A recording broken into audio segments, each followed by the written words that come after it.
Hello दोस्तों, कैसे हैं आप सभी। उम्मीद है कि सभी अच्छे होंगे।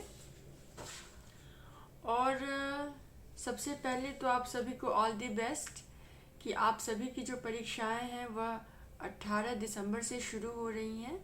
CBCS choice based credit system semester first की परीक्षा शुरू होने वाली है, जो 70 अंकों की होगी। इस संबंध में कई सारे विद्यार्थियों ने मुझसे ये बात पूछी कि मैम आप बताइए कि 30 अंकों का इंटरनल असेसमेंट तो हो चुका है, 70 अंक जो होंगे उसमें किस तरह के सवाल होंगे। मार्केट में कई तरह की सामग्री उपलब्ध है, लेकिन छात्र जो है वो अभी भी कंफ्यूज्ड हैं कि सामग्री कैसी होगी, किस तरह के सवाल पूछे जाएंगे। तो सबसे पहले तो अभी तक आपका जो भी इंटरनल असेसमेंट हुआ है उसमें दो तीन बातें आप ध्यान में रखने वाली हैं। जैसे कि हिंदी विषय, तो हिंदी विषय में MJC मेजर कोर्स में आपने हिंदी लिया, जो ऑनर्स डिग्री के समान मानी जाती है। MJC major course honours degree के बराबर मानी जाती है। और यह हिंदी, इसका 30 अंकों का इंटरनल असेसमेंट हो गया है और 70 अंकों की परीक्षा होने वाली है। इसकी तारीख भी बिहार विश्वविद्यालय, बाबा साहब भीमराव अंबेडकर बिहार विश्वविद्यालय ने तय कर दी है, जो है 18 दिसंबर। तो 18 दिसंबर की पहली सिटिंग में ग्रुप C की यह परीक्षा 9 से 12 बजे के बीच होगी।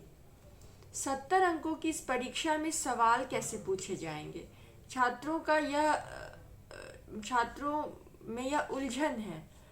तो इस संदर्भ में एक नोटिस आया था जिसमें यह बताया गया था कि कितने कितने अंकों के सवाल होंगे और कितने नंबर के होंगे। ये शीट मेरे पास उपलब्ध है छात्रों, और इस शीट से मैं आपको बताऊंगी। चूँकि कैमरे में तस्वीर आ नहीं रही है और अभी जो है ब्लैक बोर्ड का इस्तेमाल मैं नहीं कर रही हूँ। 70 अंकों की यह परीक्षा होगी और इसमें जो है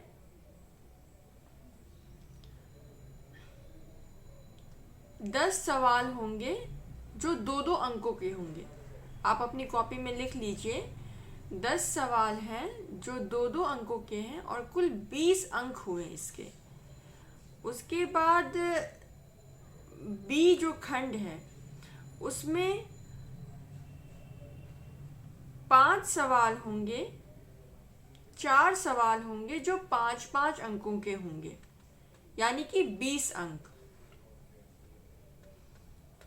और जो पार्ट C है, C जो खंड है वह है, उसमें 3 सवाल हैं जो 10-10 अंकों के हैं। इसका मतलब ये हुआ कि पार्ट A पहले खंड में कुल सवाल 10 हैं, प्रत्येक सवाल 2-2 अंक के हैं, तो पार्ट A में कुल 20 अंक हुए। फिर पार्ट B है जिसमें 4 सवाल होंगे और प्रत्येक सवाल 5-5 अंकों के होंगे, और वह 20 अंक का हुआ कुल मिलाकर के। और जो पार्ट C है वह है लॉन्ग आंसर टाइप, मतलब कि बड़े बड़े जो उत्तर हैं उसमें लिखे जाएंगे और उसमें 5 सवाल होंगे जो 10-10 अंकों के होंगे। 3 सवाल होंगे जो 10 अंकों के होंगे। तो कुल मिलाकर यह हुआ 70 अंकों का।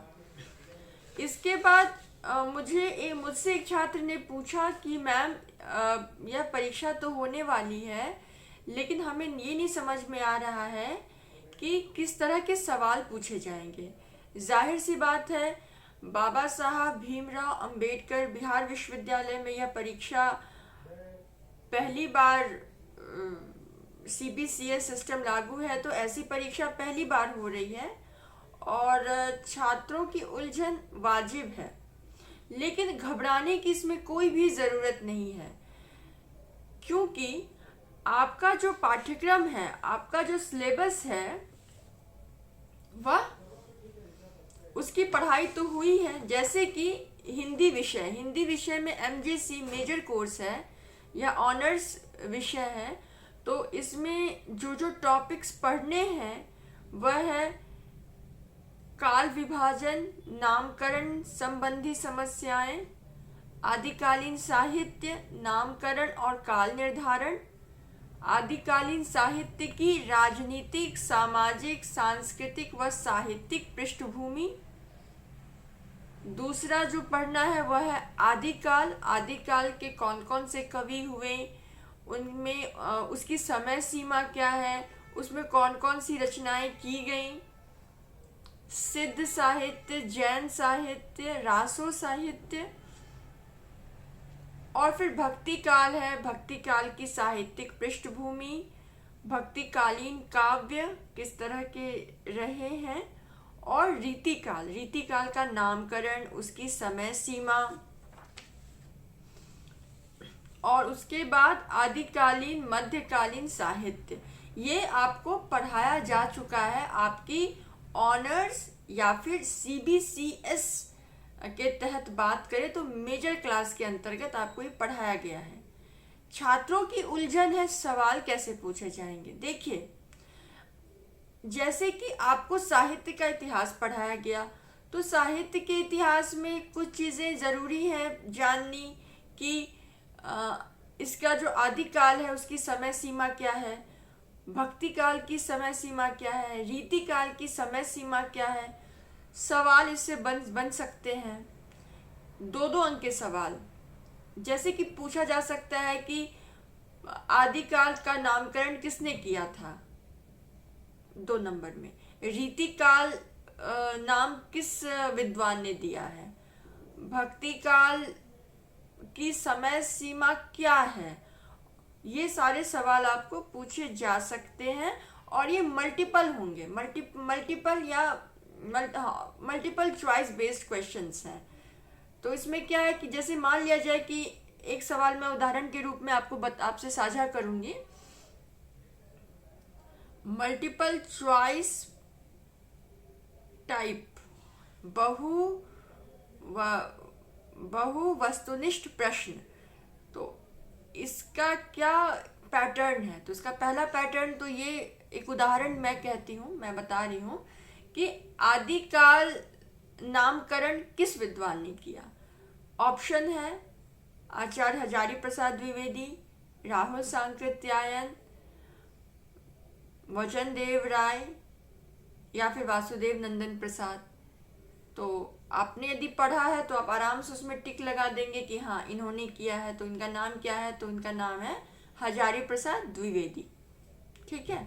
इसके बाद दूसरा प्रश्न 2 अंकों में क्या पूछा जा सकता है, रीतिकाल नामकरण किसने किया। ऑप्शन है रामचंद्र शुक्ल, विश्वनाथ प्रसाद मिश्र, आचार्य रामचंद्र शुक्ल, या फिर कोई भी नाम आप दे सकते हैं, जैसे वासुदेव नंदन प्रसाद।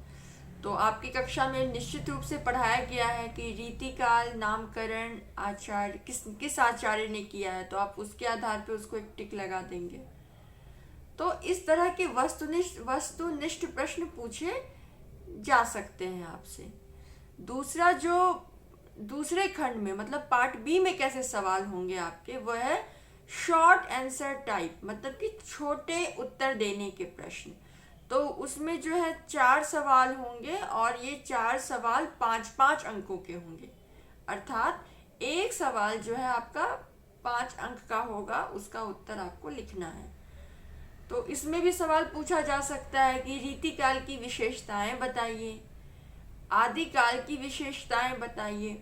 तो तो आपको एक पेज, आधे पेज में इसका उत्तर कर देना है। शब्द संख्या कितनी होगी, तो 500 से लेके 600 शब्द सीमा के अंतर्गत आप लिख देंगे तो आपको और अगर अच्छा लिखेंगे, मानक लिखे होंगे, तो आपको इसका अंक मिलेगा, इसके मार्क्स मिलेंगे। पार्ट सी में क्या है, ग खंड में क्या है, तो ये है लॉन्ग आंसर टाइप, मतलब कि बड़े बड़े उत्तर लिखने हैं आपको।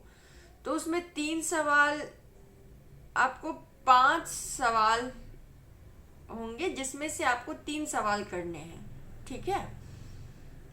तो उसमें कैसे सवाल पूछे जाएंगे, अब आपको जो प्रथम सेमेस्टर, फर्स्ट सेमेस्टर में जो पढ़ाया गया है, उसमें है आदिकाल, मध्यकाल, रीतिकाल, भक्ति काल, साहित्य इतिहास की परंपरा। तो उससे संबंधित सवाल पूछे जाएंगे। जैसे उदाहरण के तौर पे मैं कहती हूँ, मैं एक उदाहरण दे रही हूँ आपको। सवाल ये हो सकता है कि आदिकाल का नामकरण किन किन विद्वानों ने किया और क्यों किया, यह बताइए। एक सवाल होगा, 10 अंक का होगा, तो उसको आपको करना है। अब ऐसे ही दूसरा सवाल हो सकता है कि रीतिकालीन प्रवृत्तियों का विश्लेषण कीजिए, रीतिकाल में कैसी कैसी परिस्थितियां रही हैं, इसके बारे में बताइए। तो इस तरह के सवाल रहेंगे, इसमें बहुत उलझन नहीं है, बल्कि मुझे लगता है कि इसमें ध्यान से फोकस होकर बिल्कुल एकाग्र होकर पढ़ने की ज़रूरत है। समझ में आ रही है बात? आप इस वीडियो को देखिए, और अगर फिर कोई दिक्कत होगी तो आप मुझसे इनबॉक्स कमेंट में मुझे आप बता सकते हैं। धन्यवाद।